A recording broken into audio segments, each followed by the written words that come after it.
ప్రియమైన దేవుని బిడ్డలారా, మన ప్రభువును మన రక్షకుడైన యేసుక్రీస్తు ప్రభువారి గొప్ప నామములో మీ అందరికీ కూడా వందనాలు తెలియచేస్తూ ఉన్నాను. దేవునికి స్తోత్రం. కొద్ది నిమిషాలు దేవుని వాక్యాన్ని మనం ధ్యానం చేసుకుందాం. చాలా తక్కువ సమయం, జాగ్రత్తగా వినండి. దాదాపు 8 గంటల కల్లా ఈ కూడికి అయిపోద్ది అన్నమాట. అంత తక్కువ సమయంలో ఒక్కొక్క గంట మాత్రమే మనం దేవుడి సన్నిధిలో గడపబోతున్నాం. జాగ్రత్తగా వినండి. 120వ కీర్తన 7వ వచనం. 120వ కీర్తన 7వ వచనం చదివి సహాయం చేయండి. నేను కోరునది సమాధానమే అయినను మాట నా నోట వచ్చినది తోడనే వారు యుద్ధమునకు సిద్ధమగుదురు. చిన్న ప్రార్థన. ప్రేమ కలిగిన మా ప్రియ పరలోకపు తండ్రి యేసునాథానికి వందనాలు. ప్రభువా, మాతో మాట్లాడండి. ఈశ్వరాన్ని మాకు వినబడ చేయండి. వాక్యమై ఉన్న దేవు మాకు కనబడండి, మమ్మల్ని దర్శించండి, దీవించండి. ఆటంకపరచు చూచండి లోకపు శక్తులన్నింటినీ కూడా బంధించి వేసి పరిశుద్ధాత్మ ద్వారా మమ్మల్ని ముందుకు నడిపించండి. యేసును అడుగుచున్నాను పరిశుద్ధ పరమ తండ్రి, ఆమేన్. దేవునికి స్తోత్రం. హల్లెలూయా. ప్రభువునందు ప్రియమైన దేవుని బిడ్డలారా, లేఖనములో వ్రాయబడినటువంటి మాట, నేను కోరునది సమాధానమే అయినను మాట నా నోట వచ్చిన తోడనే యుద్ధమునకు సిద్ధమగుదురు. ఇక్కడ నేను కోరునది సమాధానమే అనే మాట వ్రాయబడింది. అంటే గొడవలంటే ఇష్టం లేదు, విభేదాలంటే ఇష్టం లేదు. ఒక ఐక్యత తాను చూపాలి, ఐక్యతతో ఉండాలి, కలిసి నడవాలి అనేది భక్తుని యొక్క భావన. ఐక్యత కలిగి నివాసం చేయాలి. ఇది ఈ కీర్తనాకారుడు తెలియజేస్తూ ఉన్నటువంటి విషయం. అయితే తన దృష్టి, తన ఆలోచన, తన భావన గొడవలు పెట్టుకోవడంగా సమాధానముతో వెళ్ళడం. కానీ తనేమంటాడంటే, నేనైతే సమాధానాన్ని కోరుతున్నాను, వారైతే యుద్ధానికి సిద్ధపడుతున్నారు. చూసారా? తన యొక్క ఆలోచన విధానానికి, తాను ఎవరినైతే కలుపుకుని ముందుకు వెళ్ళాలనుకున్నాడో వారి ఆలోచన విధానానికి ఉన్నటువంటి ఒక తేడా, వ్యత్యాసం ఈ లేఖనంలో స్పష్టంగా మనం చూస్తూ ఉన్నాం. నేనేమో కలిసి వెళదామంటాను, వారేమో ఐక్యతను కోరుకునే వ్యక్తులు కాదు అంటాడు. తానేమో సమాధానాన్ని కోరుకుంటున్నాడు, వారేమో గొడవను కోరుకుంటున్నారు. దీనంతటికి కారణం ఏంటంటే పిల్లారా, 3వ వచనంలో చూస్తే మోసకరమైన నాలుక ఇంతకంటే అధికముగా నీకేమి చేయును? రెండవ వచనం. యెహోవా అబద్ధమాడు పెదవుల నుండి మోసకరమైన నాలుక నుండి నా ప్రాణమును విడిపించుము. మోసకరమైన నాలుక అనే మాట వ్రాయడం. నాలుకకు ఒక పేరు పెట్టాడు, మోసకరమైన. మంచిదన్నాడా? మోసకరమైనది. యాకోబు భక్తుడేమన్నాడు? నాలుకను అగ్నియే, చిచ్చు పెట్టే అగ్నియే అని నాలుకను గురించి మాట్లాడుతున్నాడు. సరే, మన నాలుక ఎలా ఉంది అనేది మనం ప్రశ్నించుకుంటే, మోసకరమైనదిగా, చిచ్చు పెట్టేదిగా ఉందా, లేక మన నాలుక దేవుని మహిమపరిచేదిగా,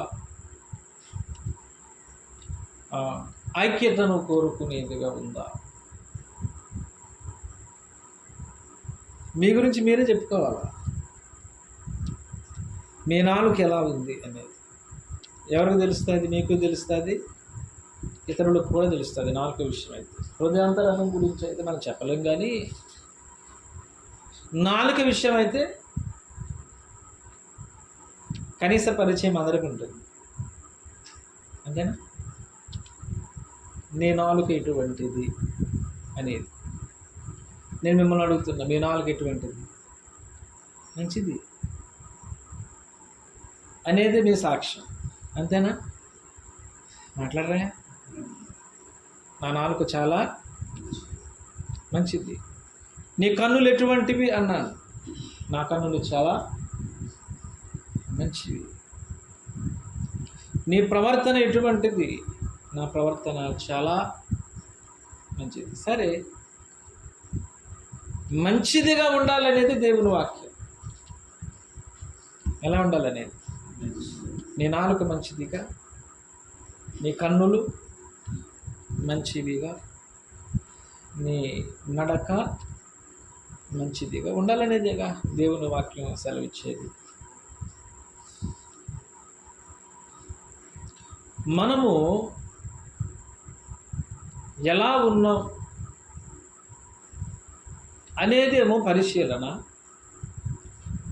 నేను బాగున్నాను అనేది మన వైపు నుండి ఉన్నటువంటి నా తీర్పు, మీ తీర్పు.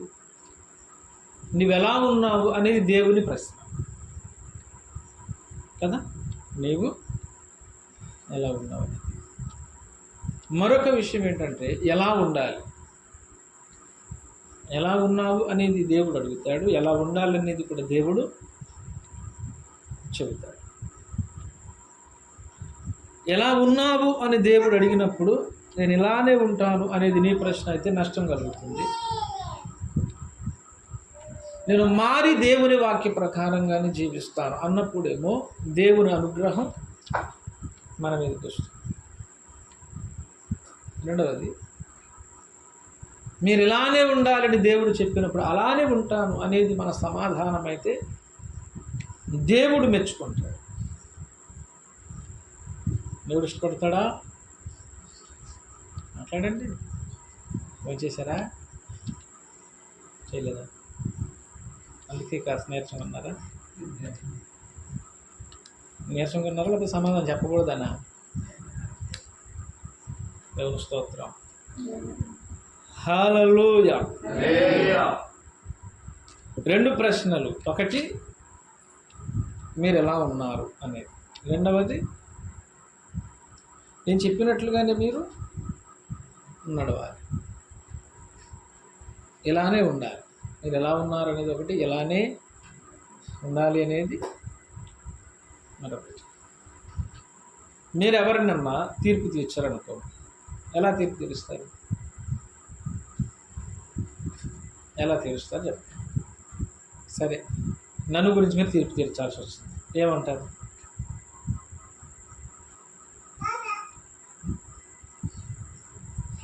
ఏమంటారు?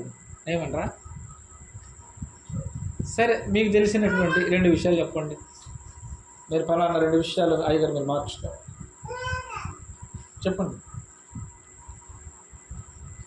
అందరూ అడ్డగూస్తున్నారు బుర్ర.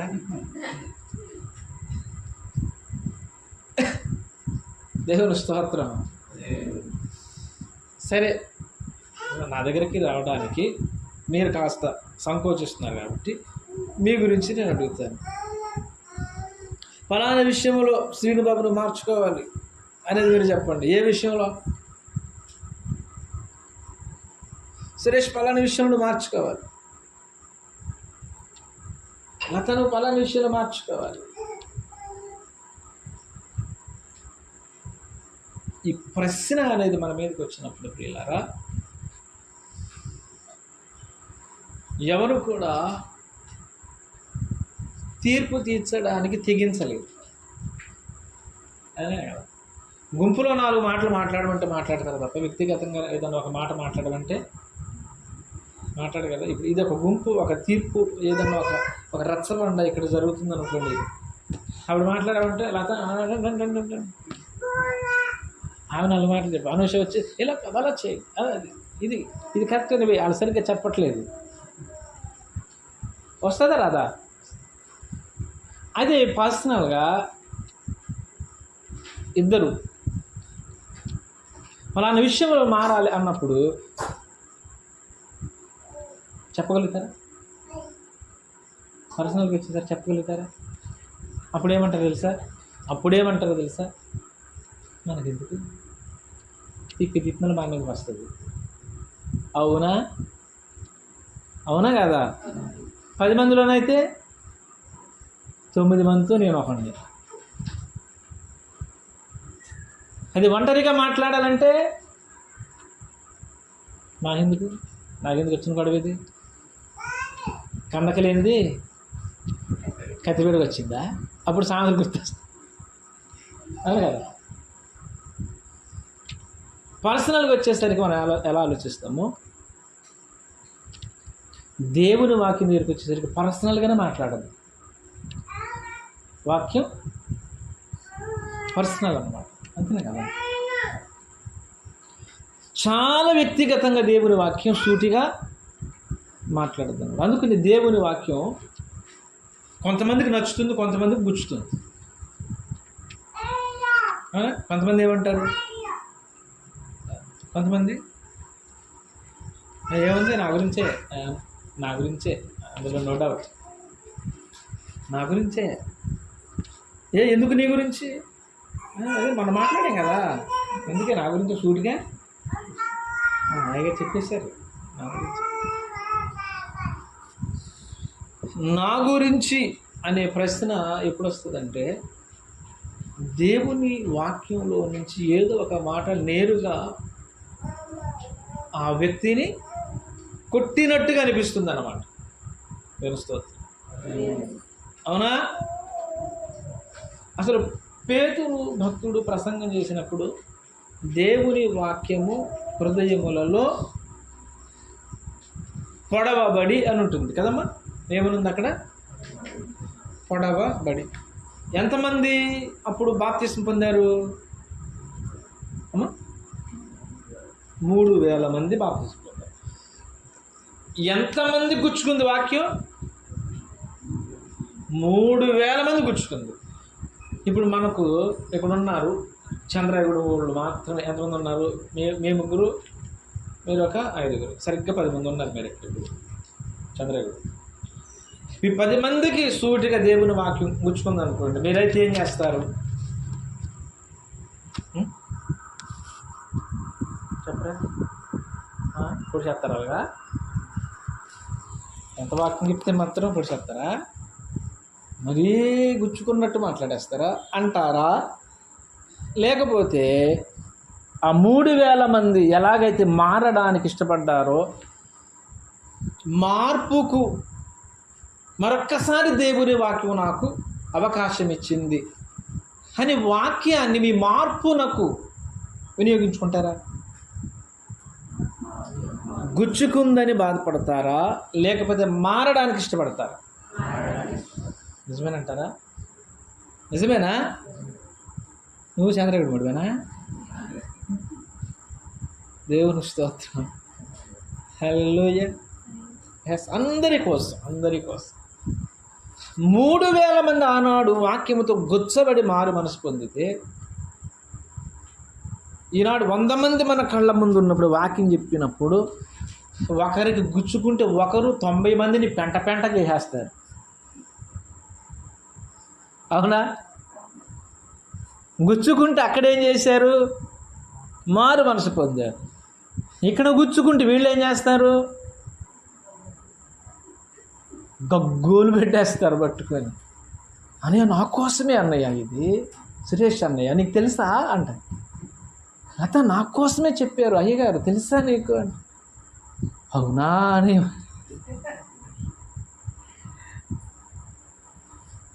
అక్కడేం జరిగింది? మారు మనసు పొందారు. ఇక్కడేం జరిగింది? నన్నే నన్నే నన్నే నన్నే నన్నే. పిల్లారా, వాక్యం అనేది ఒక వ్యక్తితో సూటిగా మాట్లాడినట్లు అనిపిస్తే ఆ వ్యక్తిని దేవుడు ప్రేమిస్తున్నాడని అర్థం చేసుకోవాలి. నేను స్తోత్రం. లేకపోతే నిన్ను వదిలేసినట్లు, నిన్ను వదిలేయటం మంచిదా? మాటలాడి సరి చేయడం మంచిదా? దేవుడు మనతో మాట్లాడితే మనం సరిచేయబడతాం, నిలబడాలి. చక్కగా దేవుని యొక్క త్రోవలో మనం నడుస్తాం. నడవడం ముఖ్యం. దేవుని స్తోత్రం. నడవడం ముఖ్యం. ఎంతమంది నడవడానికి ఇష్టపడతారు ఈనాడు? ఆలోచన చేయండి. ఎంతమంది నడవడానికి ఇష్టపడతారు? అందుకే నేను చాలాసార్లు చెబుతూ ఉంటాను, దేవుని వాక్యం వినేటప్పుడు చాలా పర్సనల్గా తీసుకోవాలంటాను. ఎట్లాగా? పర్సనల్గా, గుంపులో కలిపేయకూడదు. ఇది డ్వాక్రా గ్రూప్ అది ఇది సంపాదిస్తే మొత్తం అందరికీ ఏంటంటే డబ్బులు వస్తుంటాయి కదా మీకు. గ్రూపులా తీసుకోకూడదు. ఇది సంఘంగా కూర్చొని వ్యక్తిగతంగా దేవుని వాక్యాన్ని మనం తీసుకోవాలి. ఎట్లా ఉంటుందంటే, దేవుడు వాక్యంలో నుంచి ఒక 10 పాయింట్స్ మనతో మాట్లాడాడు అనుకోండి. ఇందులో 5 పాయింట్స్ విషయంలో మనం సరి చేయబడి ఉన్నాం. ఇంకొక 5 పాయింట్స్లో ఇంకా సరి చేయబడాలి. 5 పాయింట్ల విషయంలో నువ్వేం చేయాలంటే, ప్రభువా నీ కృపను బట్టి నేను ముందుకు నడిచినందుకు స్తోత్రాలు. ఇంకా కొన్ని విషయాలు నాకు చెప్పాను. వీటి విషయంలో నేను కాస్త వెనకబడి ఉన్నాను అనే విషయమే నేను మర్చిపోయాను. ఈ దినమున నువ్వు నాకు గుర్తు చేశా. మాట్లాడు.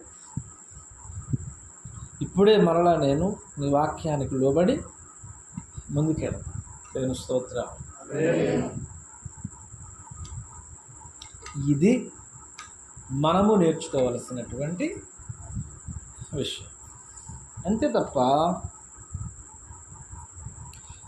నేర్చుకునే అవకాశం ఉన్నప్పటికీ కూడా నేర్చుకోకపోతే ఏమవుతుంది?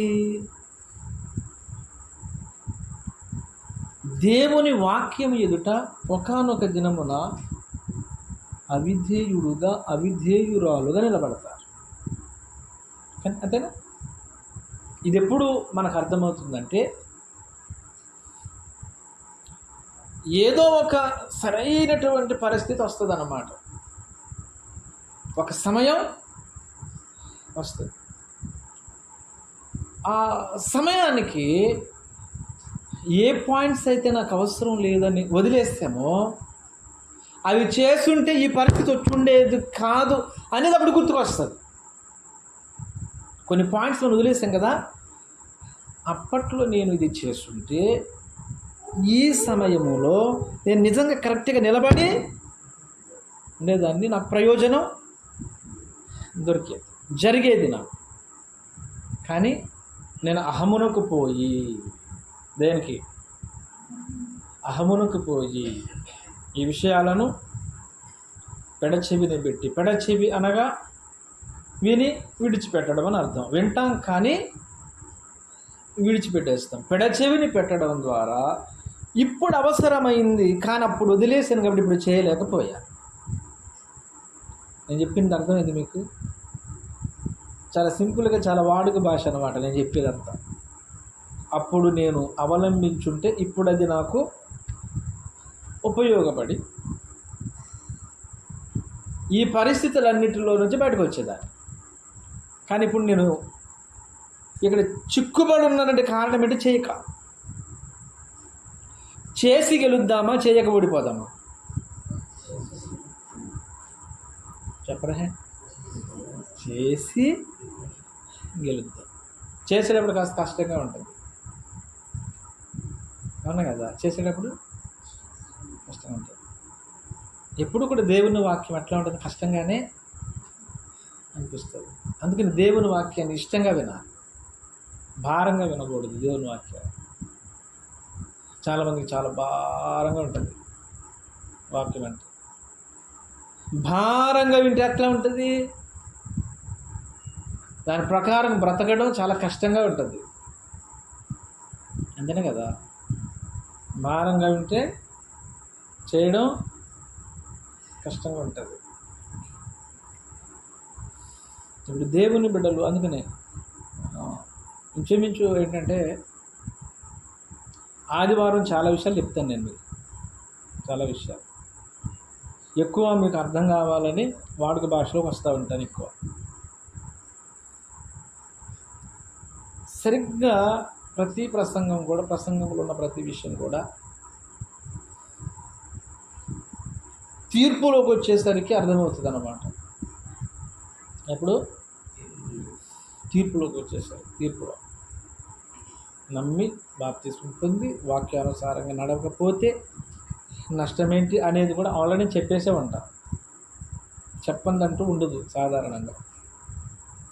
నేను ఒక పెళ్ళికి వెళ్ళాం, పెద్ద ఊరేనా, పెద్ద ఊరు ఉంది కదా లోపల కట్టి ఎక్కడో, పెద్ద ఊరు, పెద్ద గూడి మీద ఉంది లోపలికి, గణపవరం. ఏ ఊరది? పెద్ద ఊరేనంటారా? ఆ ఊరు వెళ్ళాను, పెళ్ళికి వెళ్ళాం.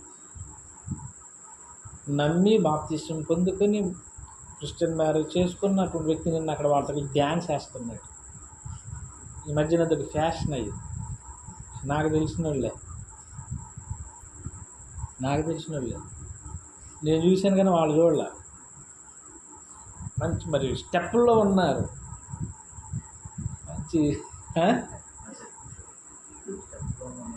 మంచి మజాలో ఉన్నారు అన్నమాట. వాళ్ళు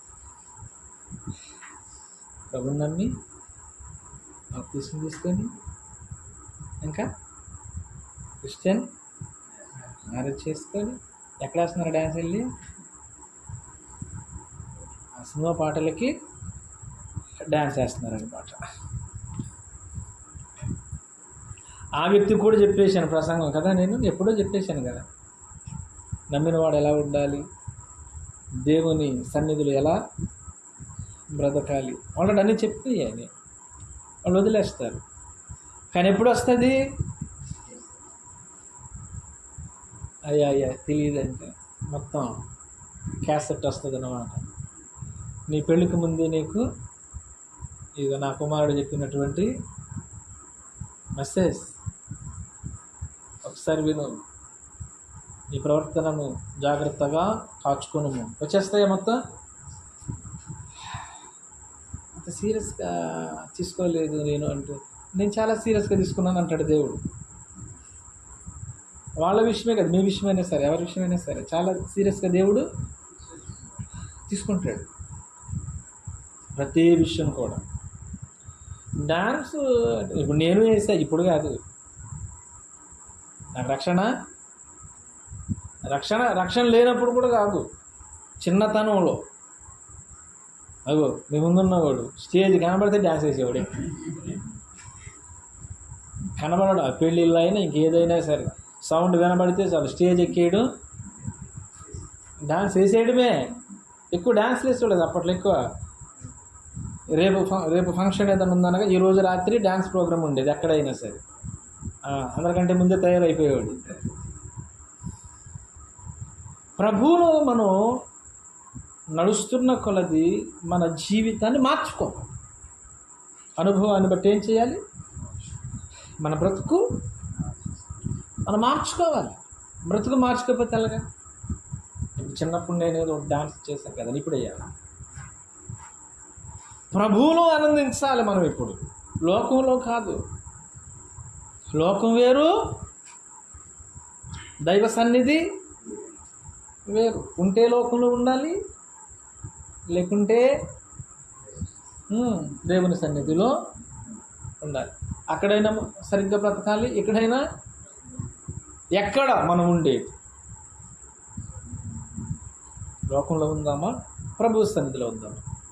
ప్రభు సన్నిధిలో ఉంటే ఇలానే బ్రతక అనేది ఒక నియమం ఉంటుందా, ఉండదు? నియమం.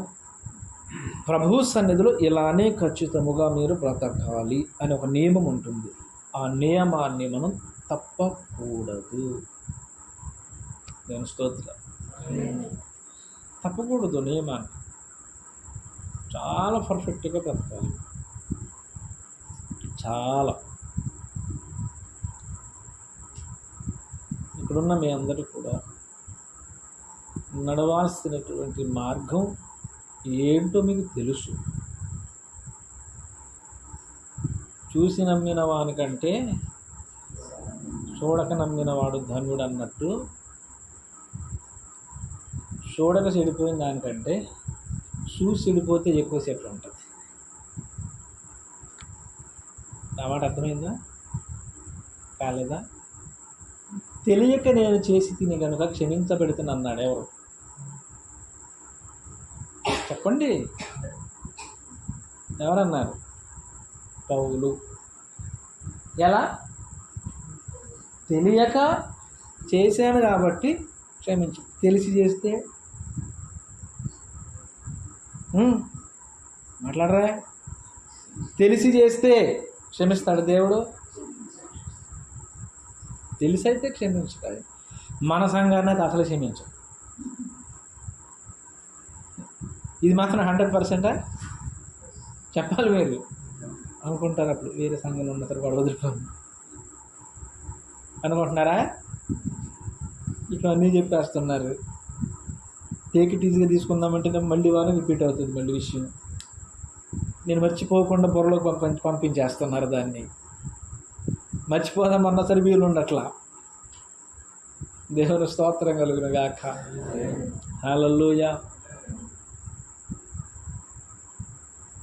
చాలామంది అన్నారంట మా ఊళ్ళో కానీ కొన్ని చోట్ల కానీ, పాస్టర్లు కూడా, ఆయన సంఘంలో వాక్యం ద్వారా చాలా గట్టిగా ఏకి పాడేస్తుంటే ఆయన ముందు 100 మంది ఎలా కూర్చుంటున్నారు అర్థం లేదన్నారు. ఏంటి? సంఘంలో వాక్యాన్ని ఆధారం చేసుకొని ఇలానే బ్రతకాలని గట్టిగా చెప్పినా సరే 100 మంది ఎలా కూర్చుంటున్నారు అసలు అర్థం లేదు. మనం ఆశీర్వాదాల కోసం, వాగ్దానాల కోసం చెప్పినా సరే మన ముందు 10 మంది కూర్చోవడం కష్టంగా ఉంది. అక్కడే తేడా ఏంటి? ఇక్కడ తేడా ఒకటి. సరే మన చిన్న సంఘమే, కానీ అన్ని సంఘాలతో పోల్చుకుంటే పర్వాలేదు. చుట్టుపక్కల సంఘాలతో, అవునా కదా? పర్వాలేదు కదా మన సంఘం.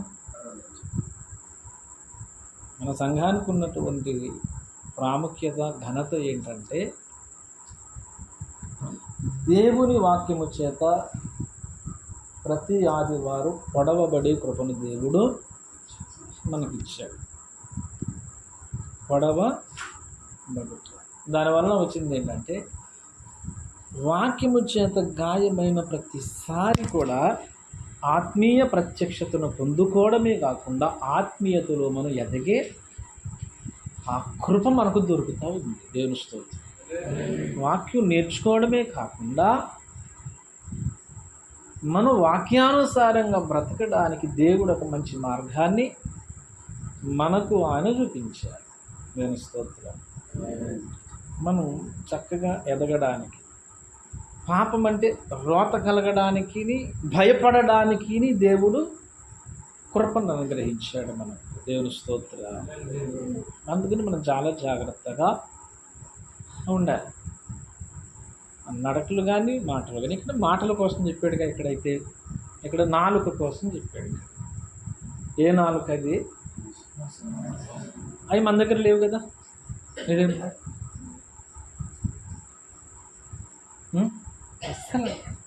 అస్సలా నిజమా? చూడలే సీన్ని 3 సార్లు పెడతాను. దేవుని స్తోత్రం. మోసకరమైన నాలుక అంటే అర్థం ఏంటి?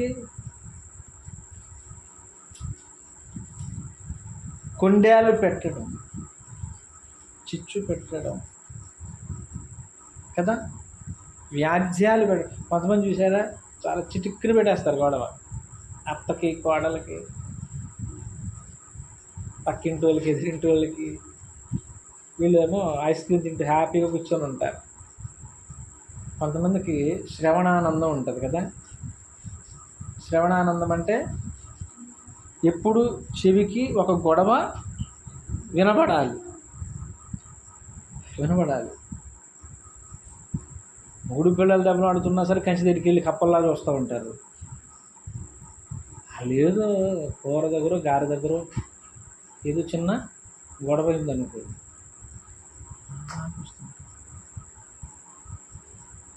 ఈమెను చూడగానే అలా ఆయన ఇంకా రెచ్చిపోతాడు. అక్కడ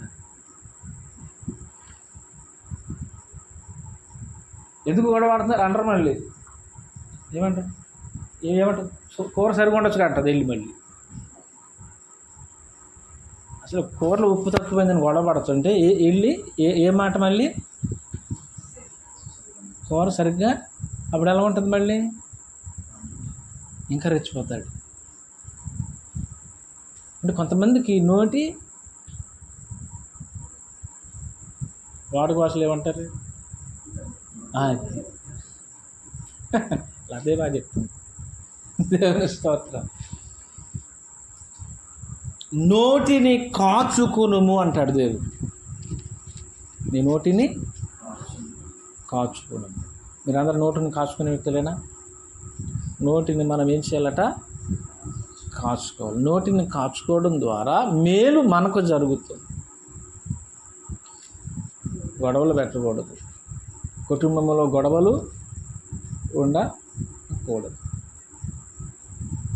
చిన్న మాటతోనే ఆ గొడవ పోవాలి. ఏదైనా చిన్న మాట వచ్చిందనుకోండి, దానితోనే అయిపోవాలి. అది రణరంగంగా మారకూడదు. ఎప్పుడు రణరంగం అవుతుంది చెప్పండి? మూడవ వ్యక్తి మధ్యలోనికి వస్తే రణరంగంగా మారిపోతుంది. అలానే అత్త కోడళ్ళ మధ్యన గొడవలు ఉండకూడదు. ఉండొచ్చా? ఎట్లా ఉండాలి? ప్రేమతో ముందుకెళ్ళిపోవాలి. ప్రేమ ఉందనుకోండి గొడవలు వస్తాయా? సర్దుకుపోగలిగితే గొడవలు వస్తాయా? అక్కైనా, కోళ్ళైనా, కూతురైనా, అల్లుడైనా, ఎవరైనా సరే సర్దుకుపోతే గొడవలు వస్తాయా? అవునా కదా? ఎక్కడ సర్దుకుపోవడం? బస్సులోనా, ఆటోలోనా? కుటుంబంలో. దేవుని స్తోత్రం. కుటుంబంలో అన్నమాట. అప్పుడు ఎలా ఉంటారు చెప్పండి? అందరూ సఖ్యత కలిగి, సమాధానం కలిగి, ఆనందం కలిగి ఉండగలుగుతారు. దేవుని స్తోత్రం కలుగునుగా. మీ కుటుంబాలు బాగున్నాయా? చెప్పండి. ఏదో మర్మాలు చెప్పే నియమ కూడికేం కాదు ఇది. మనం బాగా బ్రతకాలనే నియమ కూడికి ఇది. దేవుని స్తోత్రం. మీ కుటుంబాలు ఎలా ఉన్నాయి? బాగున్నాయి అంటే ఎలా ఉన్నాయి? స్వీటు హార్ట్తో కలకలాడుతున్నాయా?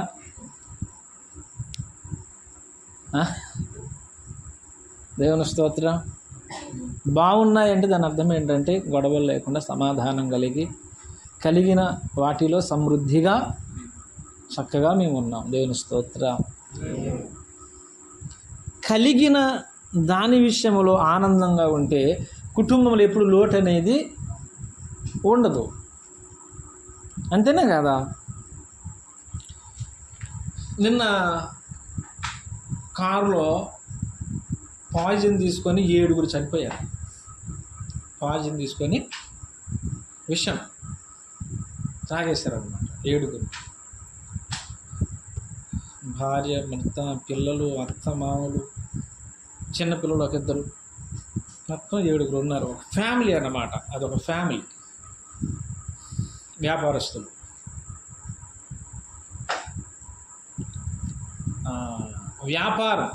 వ్యాపారంలో బాగా అప్పులు చేశారు. వచ్చిన కొంత లాభంతో సరిపెట్టుకుంటే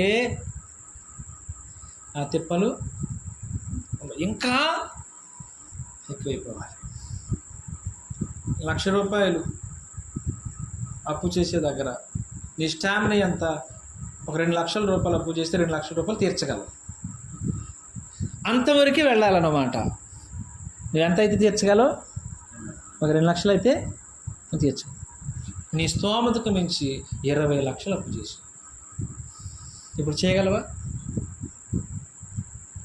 నీ వల్ల అవుతుంది? ఇప్పుడు వాళ్ళు చేసింది అది. ₹1,00,00,000 బిజినెస్కి 20 కోట్ల అప్పు.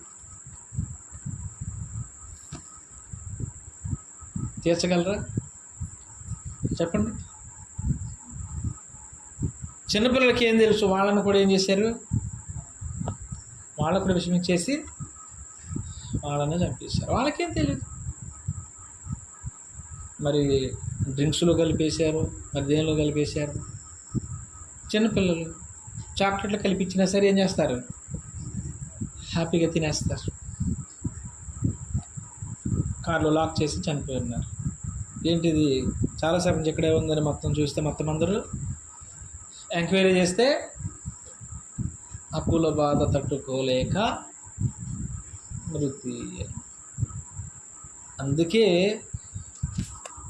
బైబిల్లో దేవుడు చెప్పాడు, కలిగిన దాని విషయంలో తృప్తిగా ఉండు అన్నాడు. దేవుని స్తోత్రం. ఎంతలో తృప్తిగా ఉండమన్నాడు దేవుడు?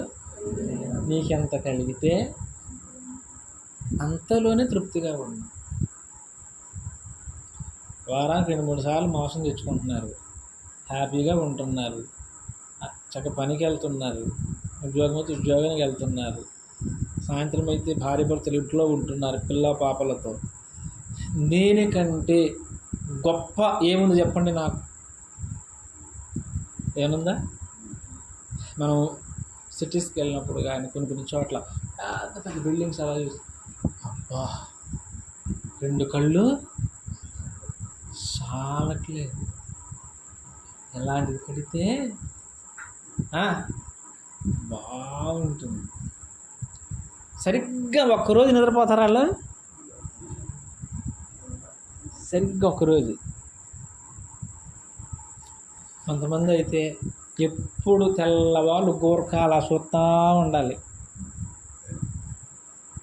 ప్రతి ఇంటికి ఎవరున్నారు?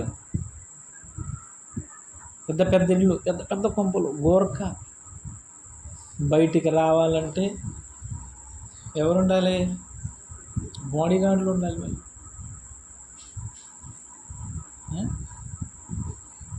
ఆలోచించాలి.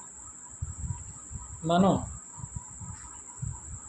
చెప్పండి, 5 స్టార్ హోటల్కి హ్యాపీగా వెళ్ళొచ్చు, కాకా హోటల్కి హ్యాపీగా వెళ్ళొచ్చు. దేవుని స్తోత్రం కలుగును కాక.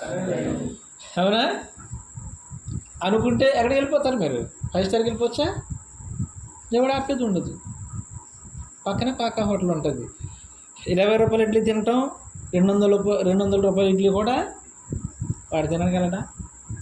వాడు వల్ల అవుతుందా? ఎవరు ఫ్రీగా బ్రతుకుతున్నారు చెప్పండి? కలిగిన దానిలో తృప్తిగా ఉన్నవాడు. దేవుని స్తోత్రం కలుగును గాక. ఆ మాట మీకు అర్థమైందా? కలిగిన దానిలో మరీ ఎక్కువ కృప ఎవరిదంటే దేవుని బిడ్డలు. దేవుని బిడ్డలు ఏంటంటే ఇంకా ఆడంబరాలకు పోయేది ఉండదు. మీరు ఆడంబరాలకు పోతున్నారా? చాలామంది ఆడంబరాలకు పోయి అప్పుల పాలయ్యేది. షార్ట్ కట్లో కోటీశ్వరుని అయిపోవాలి. ఏ కట్లో? కాన్సెప్ట్ అన్నమాట. నాకు బాగా తెలిసినటువంటి కుర్రాడు ఉన్నాడు. తక్కువ సమయంలో కోటీశ్వరుని అయిపోవాలనుకున్నాడు. 10 లక్షలు అప్పులు చేసుకొని చెప్పండి, డైలీ కోటా బియ్యం తినాల్సి వస్తుంది.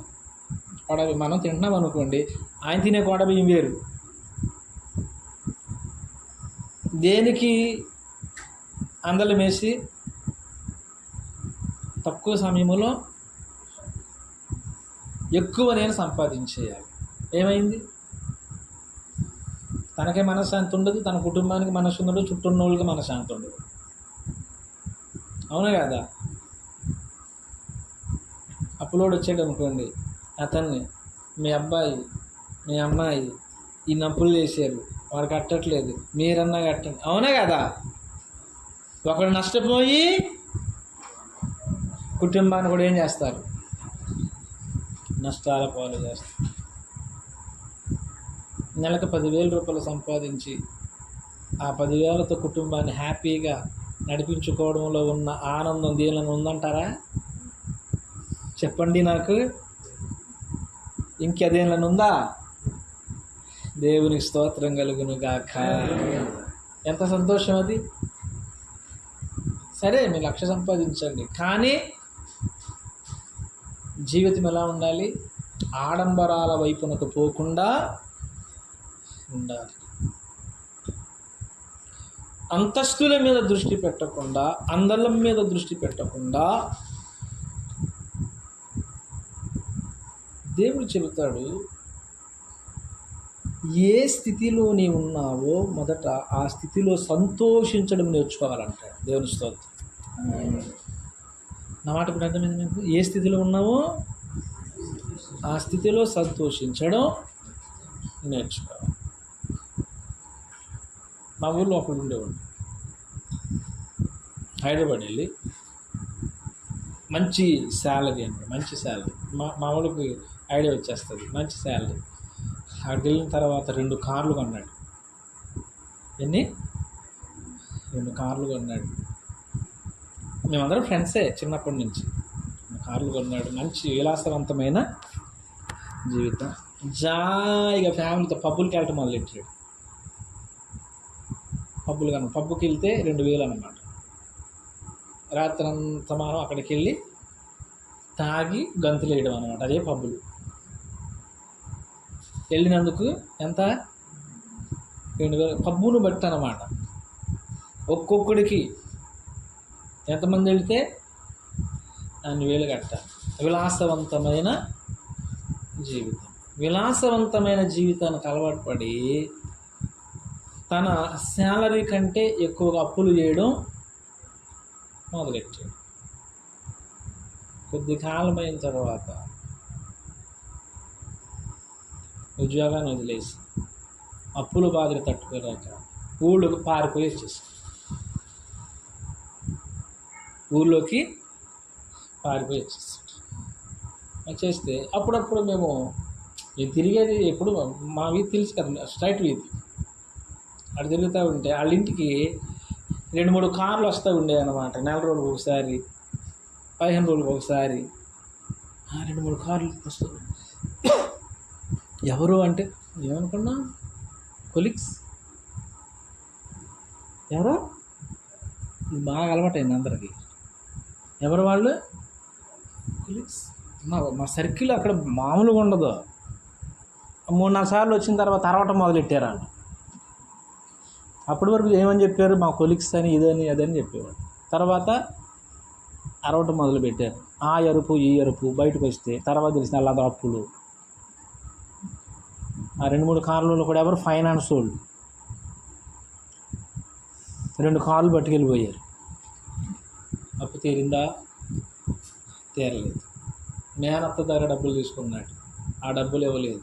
మేనత్త ఊరేసుకుని చచ్చిపోయి ఆ కుటుంబము నాశనం అయిపోయింది. తన కుటుంబము నాశనం అయిపోయింది. తనను బట్టి తన ఇంట్లో వ్యక్తులు కూడా చనిపోయారు. ఇట్లాంటి పరిస్థితి దేని బట్టి వచ్చింది చెప్పండి? ఇలాంటి విలాసవంతమైన ఈనాడు చూడండి, 1,00,000 రూపాయలు, 2 లక్షల శాలరీ వస్తుంది, చాలామంది చాలా రెచ్చిపోయి మరీ ఉంటున్నారు అన్నమాట. ఈనాడు రేపటి స్థితిని మర్చిపోతున్నారు.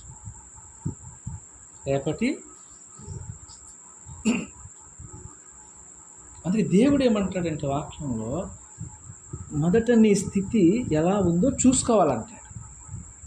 ముందు నీ స్థితి, నువ్వు ఏ స్థితిలో నుంచి వచ్చావో దాన్ని చూసుకోవాలంటాడు. దానిని నువ్వు మరిచిపోకూడదు అంటాడు. దేవుని స్తోత్రం.